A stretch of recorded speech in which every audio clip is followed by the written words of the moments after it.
La pêche, un secteur qui souffre d'un manque de transparence dans la gestion de ses ressources. Abdoulaye Samba, coordonnateur technique de la FENAGIPES, confirme. Au Sénégal, on peine encore à publier ce que nous faisons. Quand on parle de transparence, il faut effectivement mettre à la disposition donc, du public toutes les données qui existent et qui gravitent autour de la pêche. Nous savons tout ce qui se passe dans le secteur de la pêche, mais malheureusement, on ne publie pas. Et c'est là où le bas blesse. Certains même évaluent le niveau d'existence disons de la transparence jusqu'à 90%. Mais on ne peut pas dire qu'on est transparent parce qu'on ne publie pas ce qui existe comme données dans le secteur de la pêche. Ce qui n'est pas sans conséquence sur les revenus de ces acteurs avec leur lot de difficultés, nous disent encore Abdoulaye Samba et Babacar Sarr, secrétaire général de CONIPAS. Les difficultés, c'est-à-dire que bon, généralement c'est à l'administration, c'est au niveau de l'administration des pêches qu'on attend donc de pouvoir prendre la décision. Donc depuis 2016, le président, son Excellence Macky Sall, avait fait une annonce au niveau de la Mauritanie. Depuis lors, donc, ça traîne. Il nous faut au Sénégal que les autorités désignent un ministère donc, en charge de la transparence. Cela n'a pas encore été fait et c'est l'un des premiers pas qu'il faut donc mener. Nous, en tant qu'acteurs, nous allons capitaliser beaucoup d'informations et nous allons faire le relais au niveau des acteurs de la pêche artisanale et vraiment sensibiliser les participants de l'importance de la pêche artisanale au Sénégal. Une situation difficile qui a poussé l'ONG ghanéenne Simlaws Africa et la FENAGIPES à organiser un atelier national pour l'amélioration de la transparence dans ce secteur. Abdoulaye Samba et Kamal Den Ali, responsables de la structure non étatique, nous en disent plus. En matière de transparence, nous, en tant qu'organisation de professionnels, à côté donc des ONG, beaucoup de choses ont été faites.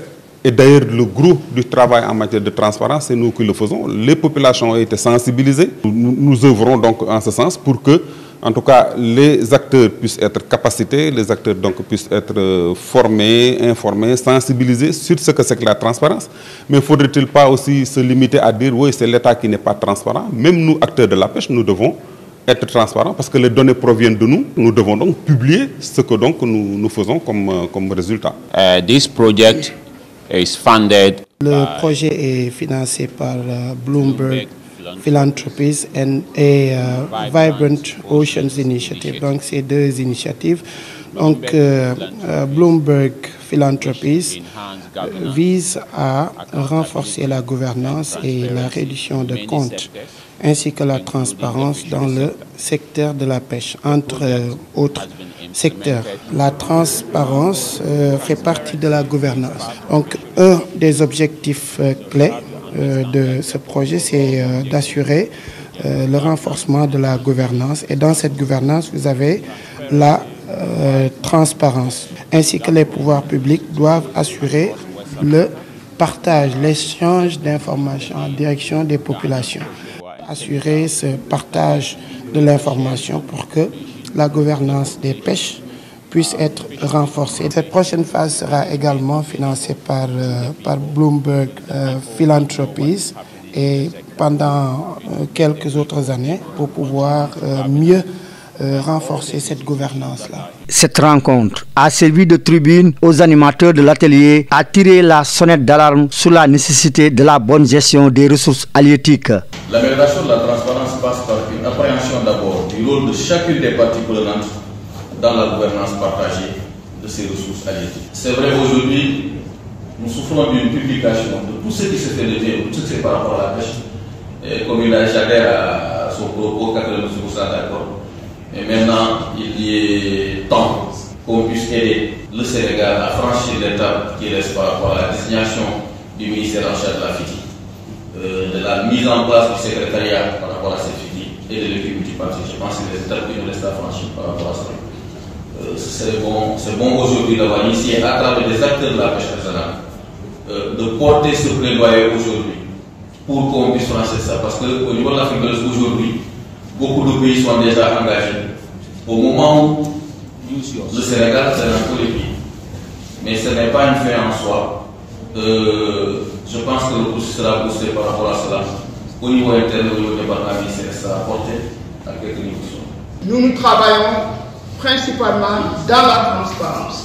Ce manque de visibilité est aggravé par une mosaïque de réglementation en matière de gestion de pêche inadéquate qui favorise un environnement pour la pêche illégale non déclarée et non réglementée. Nous pensons également que la transparence est cruciale pour une gouvernance de nos océans, pour lutter contre la pêche illégale, pour protéger les stocks de poissons et les moyens de subsistance de nos pêcheurs, surtout artisans, et pour accroître leur sécurité et le bien-être. Des organisations s'engagent à promouvoir la coopération internationale et la transparence. Et parmi ces organisations, nous avons un exemple palpable ici, des exemples palpables. Nous avons le CEMLO qui organise ce séminaire, qui invite le EGF pour y participer, qui invite des organisations s'engagent à promouvoir la coopération internationale et la transparence. Et parmi ces organisations, nous avons un exemple. Nous avons le CEMLO qui invite Global Fishing Watch, qui invite Global Blue Venture. Et toutes ces organisations ont qu'un seul but, améliorer la gestion, le management des ressources halieutiques. Au niveau mondial maintenant, il existe une coalition qui s'est donné comme objectif de protéger la ressource halieutique. Et il y a 3 responsables en ce qui concerne la pêche illicite. Le premier, c'est l'État. Le deuxième, c'est l'industrie de pêche.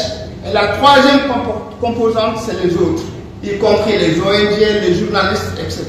C'est pourquoi aujourd'hui, je pense que c'est un salut pour le Sénégal de recevoir des ONG, des projets qui acceptent d'aider ce pays à aller vers la transparence. Et je peux vous dire qu'on ne peut rien faire sans la transparence. Et aujourd'hui, je peux affirmer qu'aujourd'hui, tout peut être transparent en mer. À ce sujet, un changement de comportement et la mise en œuvre de bonnes pratiques de gestion ont été édictés par les participants.